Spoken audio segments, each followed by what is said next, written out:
Bonjour chers élèves, je vous invite à partager avec moi aujourd'hui quelques activités d'apprentissage pour comprendre les bases de la génétique formelle et nous allons commencer par une première leçon qui s'intitule « Les lois statistiques de la transmission des caractères héréditaires ». Séquence numéro 1, le monohybridisme autosomique à dominance. Situation problème. Dans votre élevage de moutons, l'élevage de moutons de ta famille, tu as remarqué que le croisement des plus beaux spécimens ne donne pas toujours les meilleurs agneaux. Des traits de ressemblance entre les parents et les descendants existent, bien que la transmission de ces caractères héréditaires ne s'effectue pas toujours dans les générations successives, comme toi, tu l'imaginais. Tu cherches maintenant à comprendre l'hérédité pour effectuer des sélections, des croisements qui vont améliorer la qualité de vos béliers et leur valeur marchande. Plusieurs scientifiques, dont le moine autrichien Mendel en 1866 et le généticien américain Morgan en 1910, ont exposé les résultats de leurs travaux qui pourraient éclairer ta lanterne. Vous avez à votre droite Gregor Mendel et à votre gauche Thomas Morgan. Problématique. Quelle explication de la transmission des caractères héréditaires dans les générations successives de plantes et d'animaux ont été présentées par ces deux illustres scientifiques, Mendel puis Morgan? Première activité. Le contexte, en croisant des lignées pures de poids qui se distinguent par un seul caractère, Mendel avait constaté que les résultats statistiques étaient toujours identiques dans les deux premières générations filiales chez les 22 variétés de pois qu'il a étudiées. À votre droite, vous avez, par exemple, une variété de pois à graines lisses croisée avec une variété de pois à graines ridées. À la première génération, vous avez des variétés de pois à graines lisses. Ensuite, à la deuxième génération, vous avez des pois à graines lisses et des pois à graines ridées dans des proportions que nous verrons tout à l'heure. Problématique, en est-il de même pour les animaux? Est-ce que chez les animaux, la transmission des caractères héréditaires tels que l'avait imaginé Mendel chez les plantes, est-ce que c'est la même chose chez les animaux? Comment expliquer la transmission des caractères héréditaires, d'un caractère héréditaire autosomique en utilisant les outils de la génétique? Eh bien, pour répondre à ces questions, on vous propose un premier document. Document 1. On croise deux races pures de souris. Des mâles à pelage gris avec des femelles à pelage blanc. Puis, des mâles à pelage blanc avec des femelles à pelage gris. La première génération de souriceaux est constituée d'individus mâles et femelles, tous à pelage gris. Des croisements consanguins des souris de la première génération engendrent une deuxième génération filiale de souris, dont 33 souris blanches et 100 souris grises. À votre droite, vous avez un joli schéma avec à gauche la souris grise, à droite la souris blanche. La première génération est constituée exclusivement de souris grises et dans la seconde génération filiale, on a à la fois des souris grises et des souris blanches. Deuxième document mis à votre disposition, la formalisation en génétique.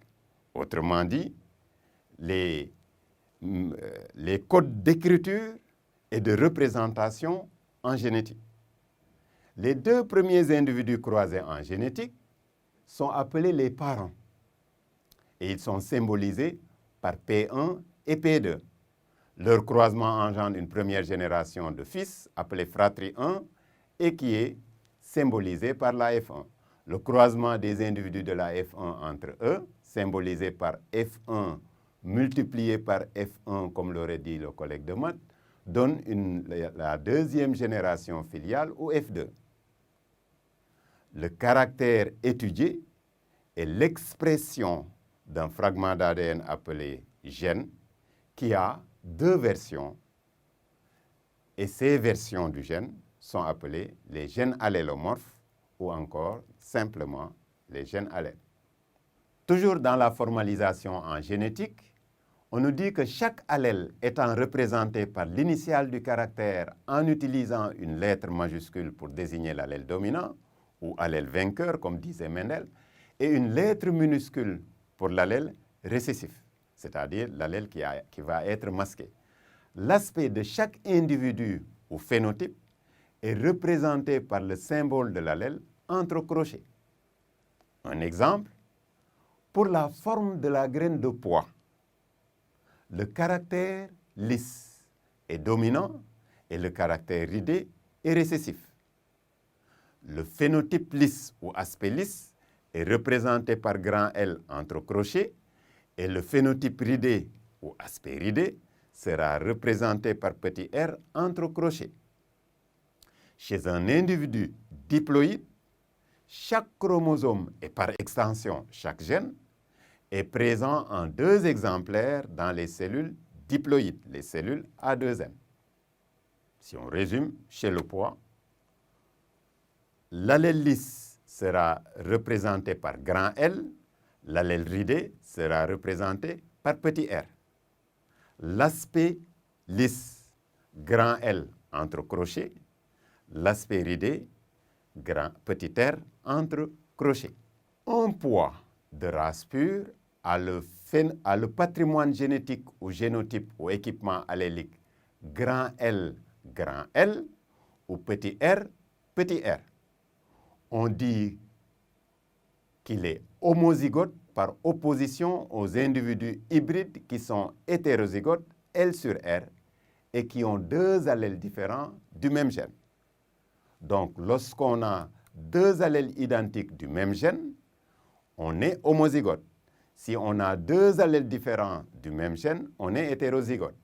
Les traits de la fraction représentent les 2 chromosomes homologues dont les 2 allèles du gène s'excluent mutuellement au cours de la formation des gamètes.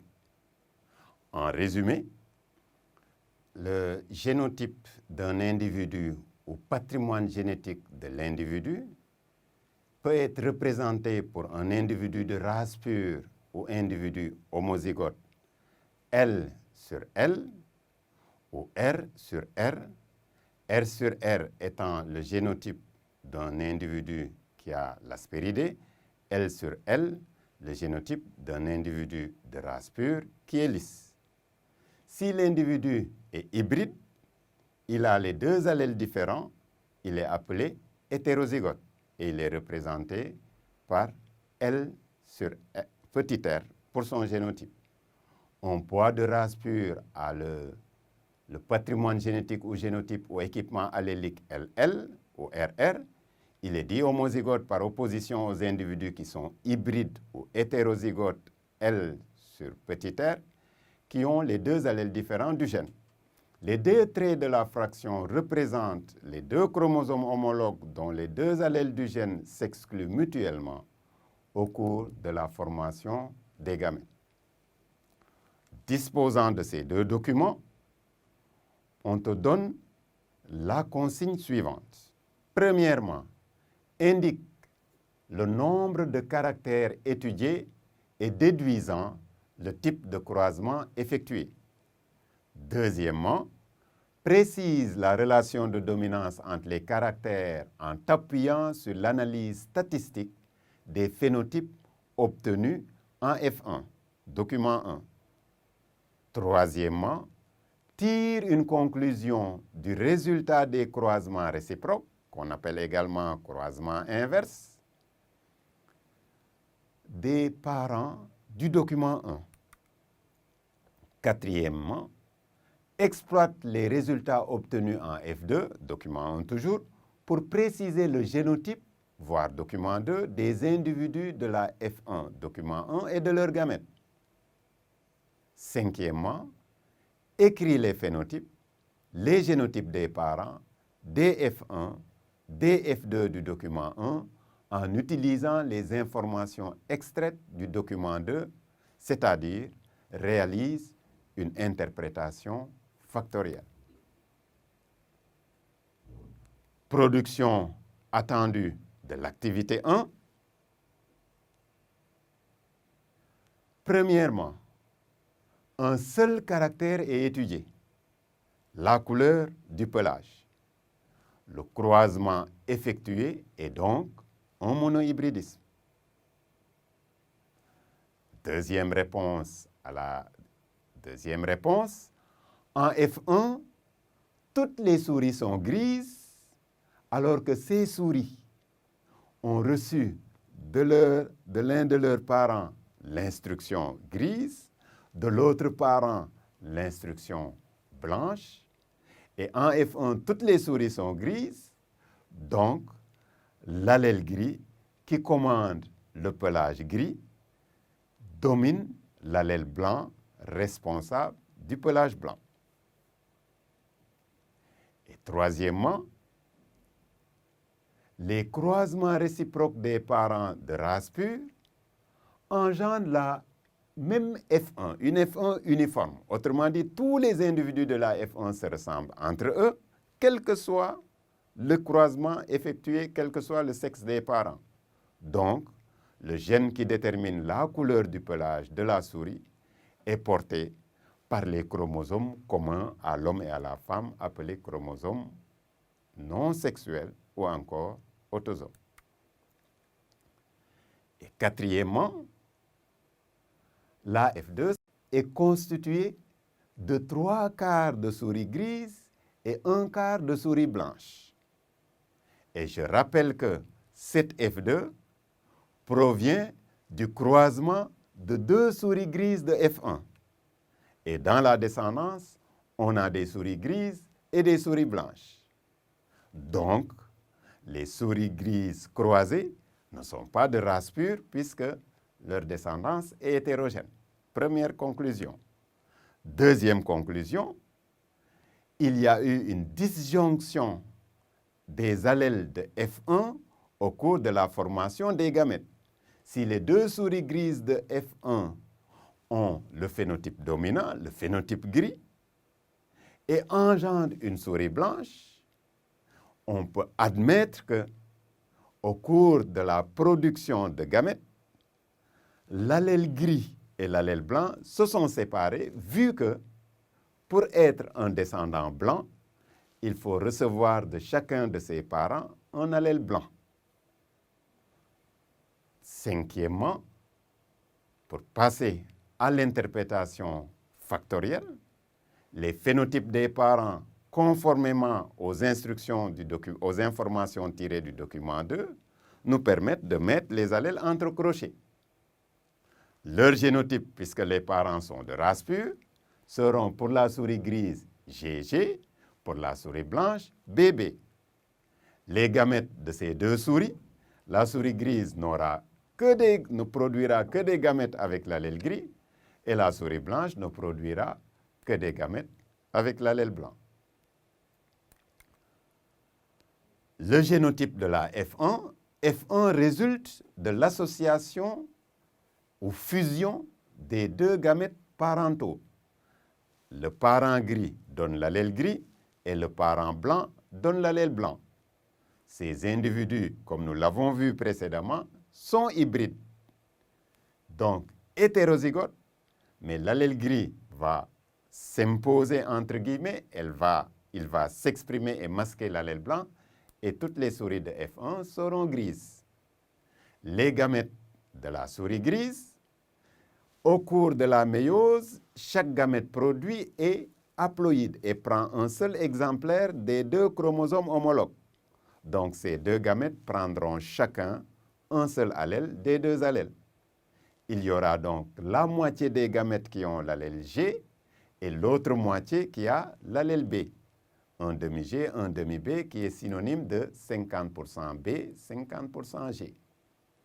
Pour obtenir la F2, on va croiser F1 fois F1 et le tableau qui résume les probabilités de rencontre des gamètes des individus de F1 est appelé échiquier de croisement. Et dans cet échiquier de croisement, l'un des parents va produire un demi de gamètes ayant l'allèle gris et un demi de gamètes ayant l'allèle blanc.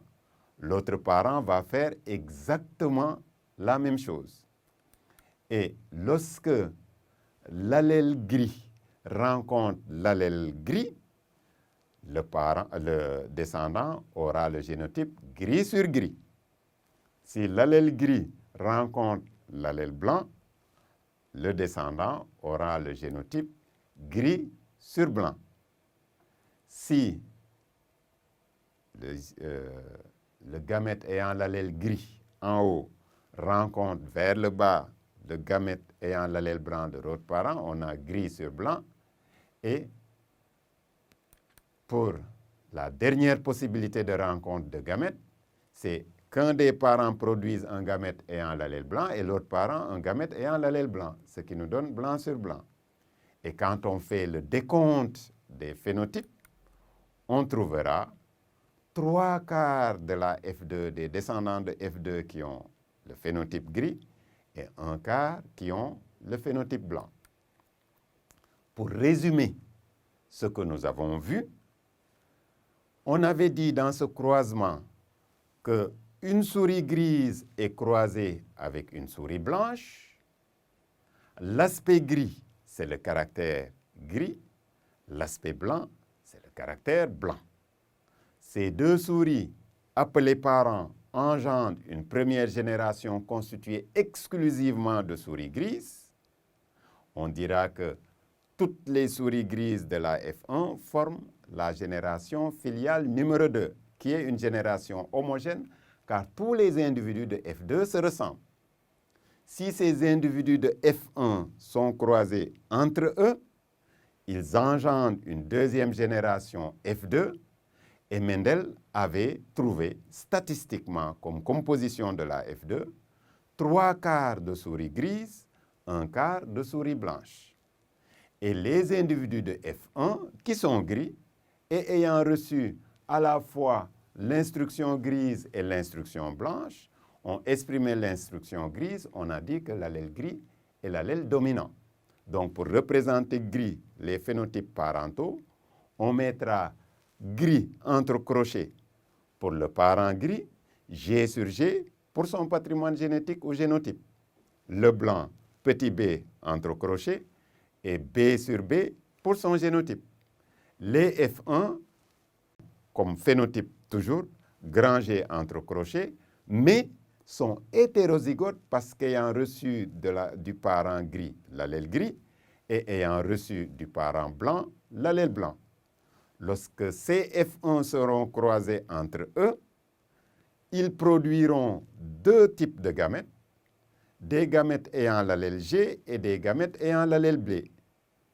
Là, les possibilités de rencontre de ces gamètes donnent, dans un échiquier de croisement, les résultats attendus en F2. Et on obtient en F2 3/4 de souris grises et 1/4 de souris blanches. Merci, chers élèves. Nous venons donc de passer au peigne fin le monohybridisme à dominance.